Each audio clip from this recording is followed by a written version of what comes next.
Debonair. Okay. I was telling people, man, that I really wanted to go and get like a shrink. So because I do want to get my mental health in order, because I know I got damages from my childhood. I still got built up anger from my childhood and stuff like that. So I really want to do it. I want to do it after I move out of Florida. Because I don't want to start down here and then I move 6 months from now. Then I got to find a whole new shrink. That I ain't trying to do all that. So I want to do it after, because I'm trying to move by September. By the end of this year, actually, I'm trying to move out of Florida. So we'll see how that goes. But I'm a firm believer in that, man. I definitely encourage everybody to go get some type of mental health. I don't know why it's so frowned upon in our community, man. I don't know why. Like, they're like, oh, mental health, I don't need it, bro. Majority of us do. Me included. A lot of us do. And the thing is, I can talk about from my background, like being from a Christian background, you pray, you talk to God. You don't need to tell nobody your business. You have a certain pride and appearance that you must upkeep so people think you got it together. Especially as a Black woman, you have to be strong all the fucking time. You can do it. So it just makes you look weak. It makes you look weak if you need that help. You feel me? And it's just like we don't do that. We get shit done and we prosper. Nah, bro. I want to cry. Fuck this shit. I don't feel like being strong. But it's still something that my family's just kind of like you go to therapy, you take meds. Ew. Girl, what's wrong with you? I'm like, fuck y'all. I don't care. Especially in the Caribbean culture, man. It's really bad, man. My ex, yes. My ex was Trinidadian. Her mom's Trinidadian, her dad is Bahamian. And when I tell you the amount of damage she was before I even met her, I didn't know all this obviously when I first started dating her. But the longer that me and her was together, we was together for about four damn near 5 years. I wasn't aware of how bad and how deeply rooted her damages was. Like, she had damages from her dad leaving her, you know what I'm saying, coming and going or whatever case may be. Plus her dad was abusive to her mom, you know what I'm saying, that her mom started abusing her. And so it was just a really, really bad thing. And so after I was like, yo, listen, like, I need to make sure I get you help, because she would have like random ass temper tantrums, like anger outbursts and stuff like that. Like, it would be so random. I'm like, damn, bro, you really cutting up because a piece of paper fell on the floor? Like, that's what we doing? Like, you know, like, and that's how bad it was. And I felt so bad for her, man. And a lot of people, I tell people all the time, like, yo, me and her was never supposed to make it to 5 years. The main reason why I stayed so long is because I knew that mentally, if I were to leave her, she wouldn't be able to handle it. You know what I'm saying? So I told myself the least I can do is try to get you as much mental help before I clear it. You know what I'm saying? But you can only do so much before it's just like, yo, I'm out. You know what I'm saying? But yeah, it was just really, really bad, man. It was really, really bad. Like, she was telling me like crazy stories about her mom was like extremely abusive towards her. When she was young, her mom gave her a black eye when she was like in 3rd grade, and she had to stay home from school because she didn't want, you know how it is. The police would have been like, why the hell is this 3rd grader have a black eye? You know what I'm saying? So she would miss school a lot. Her mom was, I guess, illegal at the time, so she was trying to work on getting her papers and stuff like that. And so they was living in like very, very low income housing that doesn't do background checks and stuff like that. And so growing up, my girlfriend at the time, she was getting sexually assaulted by her neighbor.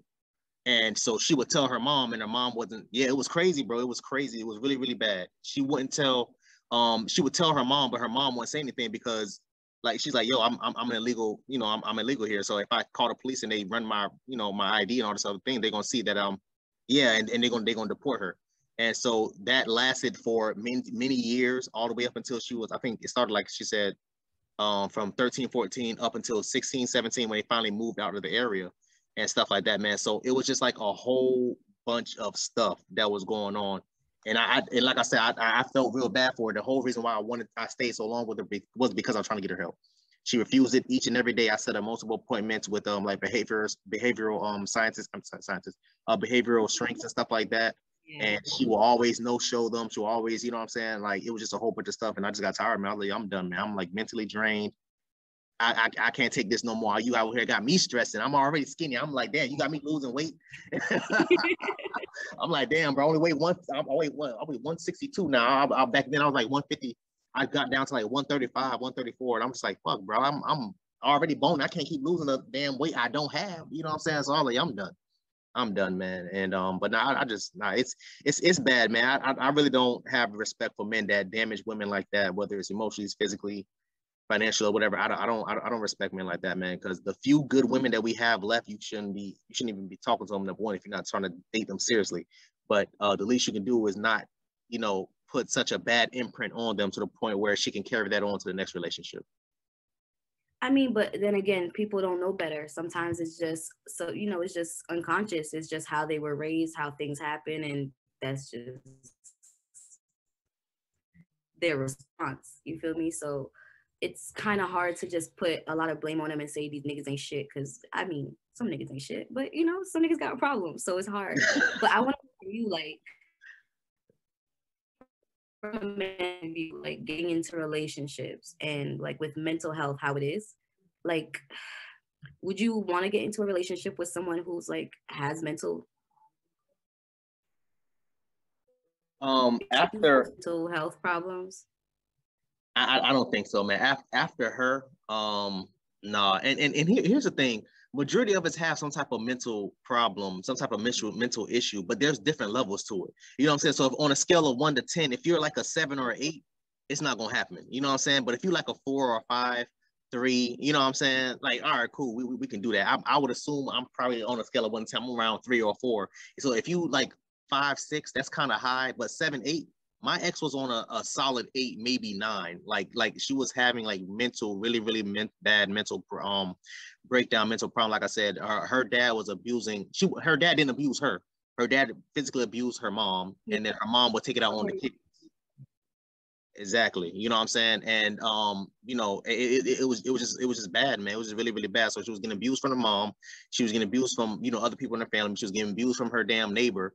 And she couldn't even do anything about it. She just had to let it go and let the, you know, the neighbor do whatever he wanted to damn do to her, because the mom was just on some, oh, I can't report it because of ABC 1, 2, 3. If I report them, then, you know, they'll get me and they'll deport us or some crap like that. You know what I'm saying? And I get it to a certain extent, but I'm like, yo, at that point in time, I would have been like, you know, but it was the 90s, the early 2000s. At that point, I would have been like, hey, yo, listen, like, I will have to take the damn deportation, because at the end of the day, I'm trying to protect my kids. You know what I'm saying?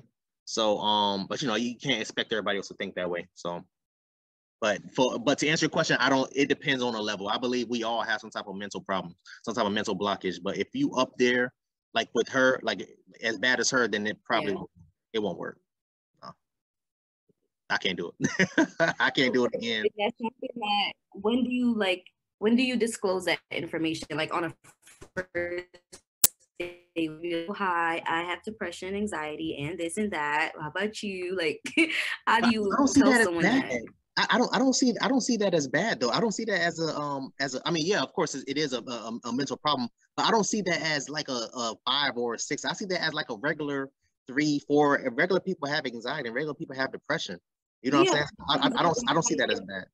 It depends on how it comes out though. Like if she's like okay, I can, for me, for instance, I have depression, anxiety, PTSD, and I have ADHD. So like overthinking, jumping to conclusions, thinking about the worst always happens. I have days like yesterday was a fucking bad. I didn't want to talk. I'm closed off. I don't care who you are. I just don't want to talk. That's an issue to some people. They're like, yo, if you're going through something, talk to me. I don't want to fucking talk. Get out my way. You feel me? So like if me and you are together or whatever, and I'm just like, I don't want to talk. I don't want to talk to you. You might feel some type of way about that. Or if I'm like overthinking and ranting and like mumbling and just rambling, you're going to be like, yo, slow down, one at a time. Yeah. I honestly wouldn't, man. I don't think it's that serious. And I like having my space, to be honest with you. I'm not even gonna cap with you. I like having my space. So once you tell me, hey yo, I need my space, hey yo, you read my mind, because I was just thinking that the other day. I didn't want to offend you. Bet. Yeah, man. No, yeah. So that's how it is. I don't have a problem with that. The problem that I had with her was her random ass anger outbursts. Like, you know what I'm saying? Like, we'll be out eating, and the waitress or waiter mess your order up, you screaming to cuss out the damn waitress. Like, what you doing? Like, bro, it's not that serious, bro. Like, they'll take it and swap it out and do it again. Like, it's not that serious. But she will blow the hell up, man. She will blow up. It was just random. And I noticed, I really told myself I was going to leave. I want to say a year and a half into the relationship. I told myself I was going to leave, but by that time I was already, you know, I had fallen in love with her, all this, that, and the third. I'm thinking, okay, well, you know, if I was in her shoes, how would I want her to treat me? You know what I'm saying? And that's how I think when I'm in relationships. Like, if I'm in your shoes, how would I want you to treat me? You know what I'm saying? So I'm like, okay, well, if I was going through all these hard times, this and third, and my girlfriend knew I had, you know, was abused and was sexually assaulted by neighbors and all this, that, and the third, I would think that my girl would be like, hey, yo, listen, let's go get you some help. Let's go and do, you know what I'm saying? You know, I'm gonna try to. Not everybody's ready to get help. Yeah, and she wasn't. To this day, she still hasn't gotten help. You know what I'm saying? So, and my biggest fear with her is she's gonna snap on the wrong person who's just as crazy or crazier than her, and it's gonna end bad. You know what I'm saying? Like you see, there was a video that just went viral a couple of days ago of a road rage guy.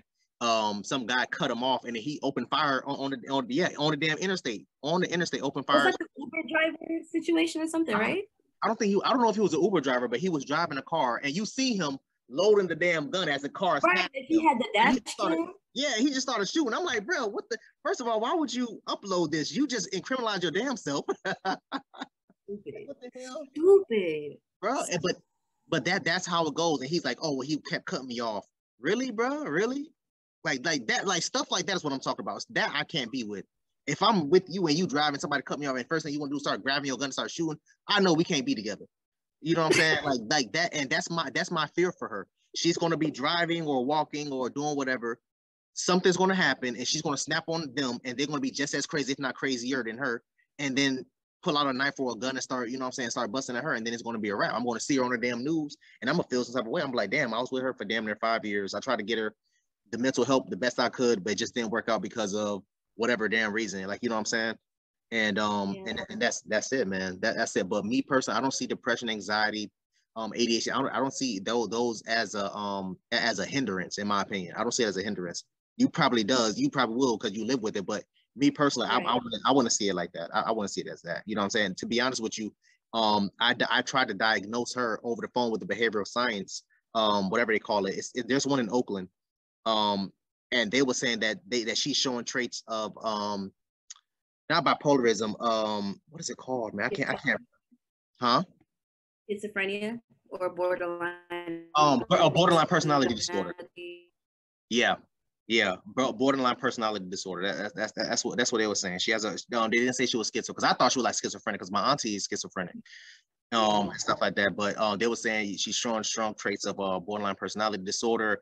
They were saying, yo, it's it's really not that bad. We can get her on prescription, this, that, and third, And I was trying to tell that to her, but she just was not feeling it. I'm like, all right, bro. Like after like 4.5 years of going through all that, I was like, bro, I'm done, man. I'm done. Like I wish you the best. That it was that, and then on top of the cheating too. I was like, yeah, I'm out. I was like, yeah, I'm out. I'm like, bro, you got a nerve to cheat on me. I've been taking care of you for the last year and a half. It wasn't her, bro. It was the other personality. It probably was. It probably was. I don't know. I don't know, man. But I ain't got nothing but love for her. I wish her the best. I hope she finds, whatever peace within herself eventually. I really hope that she does it. You know what I'm saying? But there's only so much you can do. You can lead them to the water, but you can't make them drink. Very true. Very true.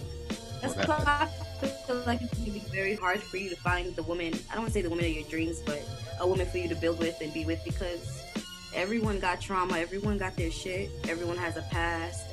Everybody got kids now.